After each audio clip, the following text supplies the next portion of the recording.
डोंबिवली स्फोट झालेल्या प्रोबेट कंपनीच्या मालकावर गुन्हा दाखल करण्यात आलाय। सदोष मनुष्यवधाचा आणि निष्काळजीपणाचा गुन्हा दाखल करण्यात आलाय।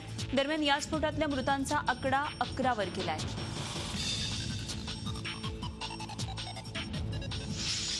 डोंबिवली एमआयडीसीमध्ये झालेल्या स्फोटामध्ये प्रोबेट कंपनीचे मालक अविनाश वाकडकर आणि त्यांच्या मुलाचा आणि सुनेचाही मृत्यू झाल्याचं पुढे आलंय। सुमित आणि स्नेहलता वाकडकर असे दाम्पत्याचं नाव आहे।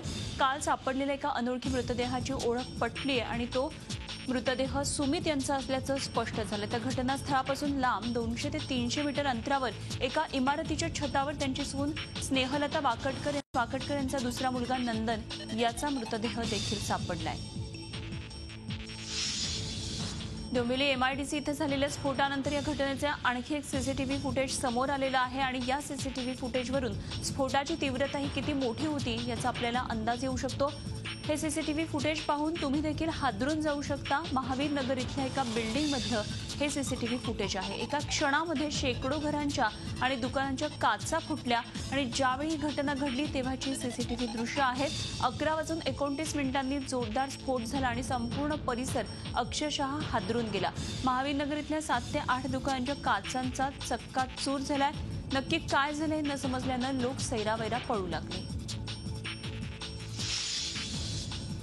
देवदारी त्याला कोण मारी असं म्हणतात। बाकी कोणाचा विश्वास बसो न बसो पण डोंबिवलीतल्या झालेल्या स्फोटानंतर 2 पाटील कुटुंबियांचा मात्र यावर नक्कीच विश्वास बसलाय। एमआयडीसी मधल्या पारसधाम इमारतीमध्ये राहणारी अवनी पाटील ही 2 महिन्यांची चिमुरडी काल स्फोटाच्या धक्क्यानं त्यांच्या घराची गॅलरी कोसळली।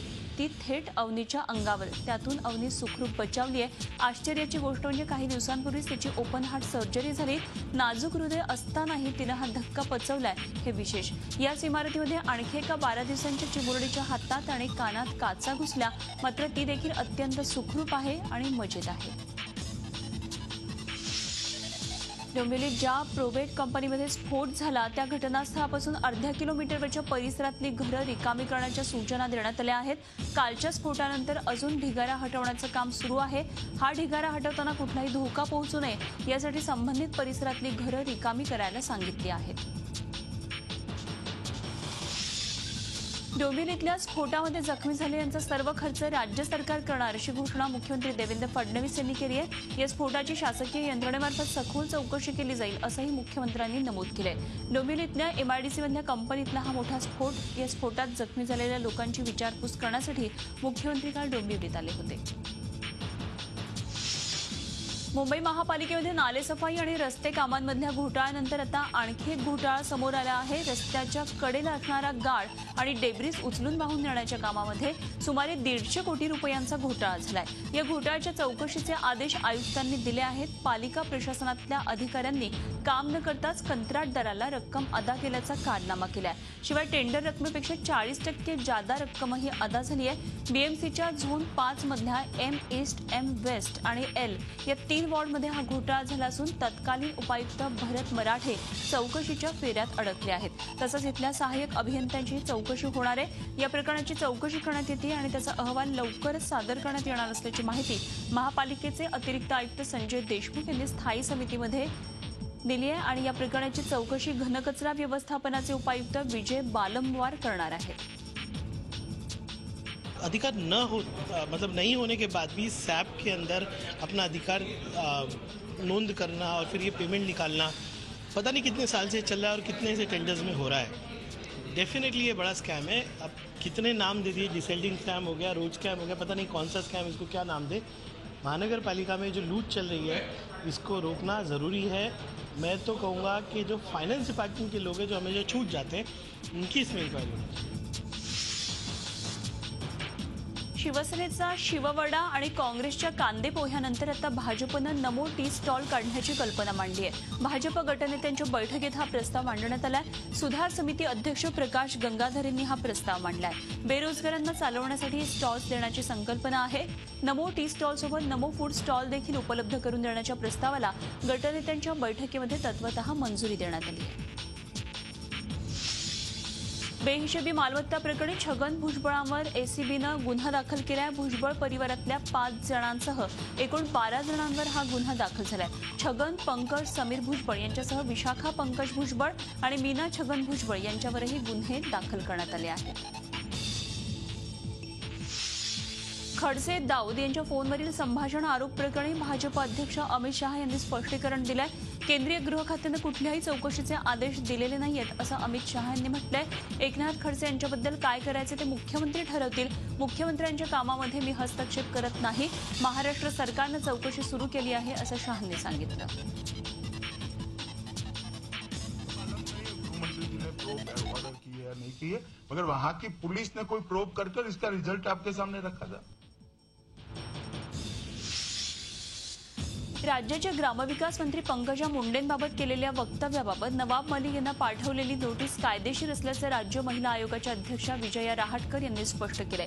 महिला आयोगाकडे आलेली तक्रार घ्यावी लागते आणि त्यानुसार कारवाई करावी लागते. यामध्ये कुठल्याही सत्तेचा गैरवापर नसल्याचं रहाटकर यांनी स्पष्ट केलंय. नवाब मलिक यांचे वकील सुनावणीला हजर राहिले होते आणि 30 मे रोजी या प्रकरणी पुढची सुनावणी घेणार असल्याचं देखील विजया रहाटकर यांनी सांगितलंय.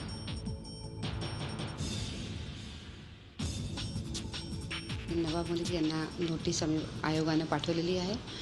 आमच्याकडं तक्रार आली होती की पंकजाताई मुंडेंबद्दल जे वक्तव्य केलेलं आहे हे वक्तव्य महिलांचा अपमान करणारं आणि त्यांचा सन्मान कमी करणारं असं हे वक्तव्य आहे आणि याकरता याच्या विरोधामध्ये ही तक्रार आयोगाकडे आली होती.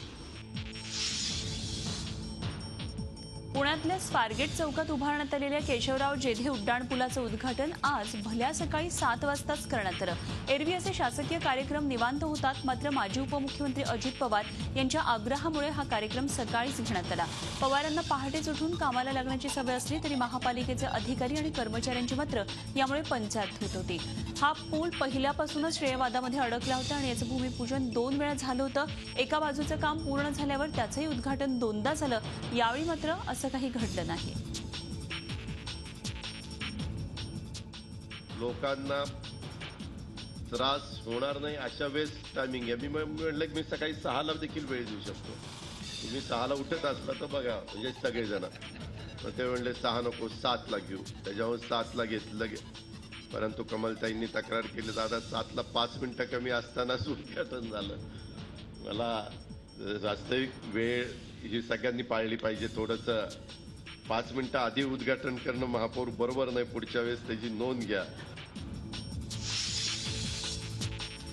तूरडाळींच्या प्रचंड वाढलेल्या भावामुळे राज्य सरकारची मोठीच अडचण झाली होती. तूरडाळीची पुनरावृत्ती साखरेबाबत होऊ नये म्हणून राज्य सरकारनं आधीच खबरदारीचा उपाय करायला सुरुवात केली आहे. त्यासाठी साखरेच्या साठ्यावर राज्य सरकारनं निर्बंध आणले आहेत. या निर्बंधानुसार आता होलसेल विक्रेत्याला 5000 क्विंटल तर रिटेल विक्रेत्याला 500 क्विंटल इतका साखरेचा साठा करता येणार आहे. पावसाळा सुरू झाल्यानंतर श्रावण मासात अनेक सण येतात, त्यानंतर दिवाळी येते. या कालावधीमध्ये साखरेची मागणी मोठ्या प्रमाणात वाढते. राज्यातल्या दुष्काळाचा फटका साखरेच्या उत्पादनाला देखील बसू शकतो आणि या पार्श्वभूमीवर साठेबाजी होऊन साखरेचे दर वाढू नयेत याची आधीच खबरदारी घेतलेली बरी या उद्देशानं आताच हा निर्णय घेण्यात आला आहे. साठेबाजीवरील हे निर्बंध 25 ऑक्टोबर 2016 पर्यंत लागू असणार आहेत. या निर्णयामुळे सणासुदीच्या काळात साखरेचे दर वाढणार नाहीत अशी अपेक्षा आहे. शेतकऱ्याचा फळ आणि भाज्या हा शेतमाल नियमनमुक्त करण्याचा निर्णय सरकारनं घेतलाय. बाजार समितीतले व्यापारी तसंच कामगारांनी मात्र या निर्णयाला विरोध दर्शवलाय. शेतकऱ्यांचा हित जोपासण्याच्या नावाखाली एक चांगली व्यवस्था मोडीत काढण्याचा प्रयत्न असल्याचं त्यांचं म्हणणं आहे. शेतकऱ्यांची सरकारला खऱ्या अर्थानं काळजी असेल तर त्याच्या शेतमालाला उत्पादन खर्चावर आधारित हमीभाव मिळेल याची व्यवस्था करावी अशी मागणी त्यांनी केली आहे. पहिल्या 100 युनिटपर्यंत वीज दर समान राहावेत असा प्रस्ताव राज्य सरकारनं तयार केला. हा प्रस्ताव लवकरच नियामक आयोगाकडे पाठवला जाणार आहे. मुंबईमध्ये वीज वितरण बेस्ट, टाटा, रिलायन्स आणि महावितरण करतात. यामध्ये महावितरणचा वाटा हा फारच थोडा आहे. या 4ही कंपन्यांचे विजेचे दर मात्र वेगवेगळे आहेत. तेव्हा किमान काही मर्यादेपर्यंत ग्राहकांना दिलासा देण्याचा सरकारचा प्रयत्न आहे. भ्रष्ट अधिकाऱ्यांमुळे अमरावतीमध्ये नागरिकांना त्रासाला सामोरं जावं लागणार आहे. अमरावती पालिकेच्या तलावातून गाळ काढण्याचं काम सुरू आहे, पण गाळ काढून पुन्हा तिथेच टाकला जातोय. त्यामुळे पाऊस सुरू झाला की गाळ पुन्हा तलावात जाणार. मग गाळ काढण्याचा उपयोगच काय? गाळ काढण्याचं काम मनपानं ठेक्यानं दिलंय आणि या ठेकेदारावर मनपा अधिकाऱ्यांचा वचक नाही हे तर स्पष्टच दिसतंय. मनपा अधिकारी याबाबत विचारताच उडवाउडवीची उत्तरे देतात, तर नवनियुक्त आयुक्तांनी चौकशी करू असं आश्वासन दिलंय. तुम्हाला तुमच्याशी तुम्हाला व्यवस्थित माहिती दिली, तुम्हाला माहिती दिली, तुम्हाला मी जनसंपर्क अधिकारी तुमच्याशी काय अचानक तुमच्याकडे आलो ना, तुम्हाला 4दा फोन केला. इथे सध्या गाळ काढण्याचं काम सुरू दिसत आहे. लोकांना दिसावे याच्यासाठी गाळ काढण्याचं काम सुरू आहे. इथे फक्त खड्डे करून गाळ उपसायचं काम सुरू आहे. इथे याचे ट्रान्सपोर्टेशनची काही व्यवस्था नाही आहे. नियोजन शून्य कारभार आहे. हा जो कंत्राट दिला गेला हा चुकीच्या पद्धतीने दिला गेल्यामुळे या गाळ उपासण्याच्या प्रक्रियेमध्ये ज्या अधिकाऱ्यांनी हा चुकीचा कंत्राट दिला तो कंत्राट रद्द करावा आणि त्या अधिकाऱ्याकडनं पैसे वसूल करावे. कारण महापालिकेतून होणारा जो पैसा आहे तो जनतेचा पैसा असतो आणि त्या जनतेच्या पैशाची नासाडी या गाळ उपासण्याच्या कंत्राटामध्ये होत आहे. अकोला शहरालगतच्या चांदूर गावामध्ये ग्रामपंचायत पदाधिकाऱ्यांनी शोले स्टाईल वीरुगिरी आंदोलन केलं. या गावाची लोकसंख्या 6,000वर आहे. गावात सध्या 1,00,000 लिटर क्षमतेची पाण्याची टाकी आहे. मात्र गावाच्या दृष्टीनं ती अपुरी असल्यानं गेल्या अनेक वर्षांपासून 5,00,000 लिटर क्षमतेच्या टाकीच्या बांधकामाची मागणी ग्रामस्थ करत आहेत. मात्र जिल्हा परिषद आणि प्रशासकीय यंत्रणेनं या मागणीची कोणतीच दखल आतापर्यंत घेतली नाहीये आणि त्यामुळे हे आंदोलन करण्यात आलं. पैशाचा पाऊस पाडण्याचा आमिष दाखवून मुलगी विकत घेण्याचा धक्कादायक प्रकार बारामतीमध्ये घडलाय. अंधश्रद्धेतून पैशाचा पाऊस पाडण्यासाठी भोंदूबाबाला 6 फूट उंची असणारी अविवाहित मुलगी हवी होती. अशा मुलीचा शोध त्यांनी घेतला. बारामती तालुक्यातल्या तरडोर इथल्या 9वीत शिकणारी मुलगी त्यांना आढळली. या भोंदूबाबानं त्या मुलीच्या वडिलांकडे मुलगी विकत देण्याची मागणी केली. त्या बदल्यात 8 लाख आणि 10 तोळे सोनं देण्याचं आमिष या मुलीच्या वडिलांना दाखवण्यात आलं. या सगळ्या धक्कादायक प्रकारानंतर मुलीच्या वडिलांनी पोलिसांमध्ये धाव घेतली. मात्र वडगाव निंबाळकर पोलिसांनी या प्रकरणी तक्रार दाखल करूनही संबंधितांवर गुन्हा दाखल केला नाही. अंधश्रद्धा निर्मूलन समितीला हा प्रकार समजताच त्यांनी पीडित मुलगी आणि तिच्या वडिलांची भेट घेतली. अखेर अन्यसाच्या दबावानंतर पोलिसांनी या प्रकरणी अंधश्रद्धा जादूटोणा विरोधी कायद्याअंतर्गत 6 जणांविरोधात गुन्हा दाखल केलाय. या 6ही आरोपींना पोलिसांनी अटक केली आहे. यवतमाळ जिल्ह्यातल्या शिरपूर इथं गोवंशाची तस्करी करणारा ट्रक पलटी होऊन झालेल्या अपघातामध्ये 25 जनावरं ठार झाली आहेत. यामध्ये गायी आणि बैलांचा समावेश आहे. गुरुवारी मध्यरात्री हा अपघात झाला. वणीच्या शिरपूरजवळ कोरपणा मार्गावर हा ट्रक तेलंगणाकडे जात होता. दरम्यान वेळाबाई फाट्यावर हा ट्रक पलटी झाला. या ट्रकमध्ये एकूण 32 जनावरं होती आणि अपघातानंतर ट्रक चालक फरार झालाय. घटनेची माहिती मिळताच बजरंग दलाच्या कार्यकर्त्यांनी पोलिसांना सूचना देऊन अपघातग्रस्त ट्रकमधल्या जिवंत जनावरांची सुटका केली. यापूर्वी देखील पिंपळखुटी चेकपोस्ट जवळ असाच अपघात झाला होता आणि त्यामध्ये 50 गायी ठार झाल्या होत्या. मात्र पोलिसांकडून थातूरमातूर कारवाई केल्यामुळे परिसरात संतापाचं वातावरण आहे.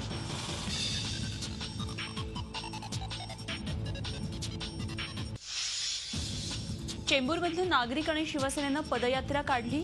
मुंबई शहरातला महत्त्वाचा रस्ता म्हणून ईस्टर्न फ्रे वे सध्या ओळखला जातो. हा रस्ता सुरू होऊन 3 वर्ष झाली तरीही या रस्त्यासाठी चेंबूर पांझरकोट इथल्या ज्या घरांवर नांगर फिरवला होता त्यांना अजूनही घरं मिळाली नाहीत. प्रकल्पग्रस्तांना MMRDAकडून फक्त आश्वासनं मिळतात आणि याचा निषेध करण्यासाठी चेंबूर ते वांद्रे MMRDA कार्यालयापर्यंत पदयात्रा काढण्यात आली. यवतमाळमध्ये ट्रक आणि क्रुझरमध्ये झालेल्या भीषण अपघातात 4 जण ठार झालेत तर 7 जण गंभीर जखमी झालेत. यवतमाळच्या कारंजा रोडवरच्या रामगाव फाट्यावर हा अपघात झाला. अपघातातल्या जखमींना उपचारांसाठी कारंजा इथं दाखल करण्यात आलं आहे. दुष्काळग्रस्तांना रचना संसद आणि वंदना फाउंडेशननं मदतीचा हात दिला. नामवंत चित्रकारांना घेऊन ड्रॉ फॉर ड्रॉट या संकल्पनेवर आधारित चित्र रेखाटण्यात आली. या चित्रकारांनी साकारलेल्या या चित्रांचा लिलाव करण्यात येणार आहे आणि त्यातून मिळणारा पैसा हा वंदना फाउंडेशन दुष्काळग्रस्तांपर्यंत पोहोचवणार आहे.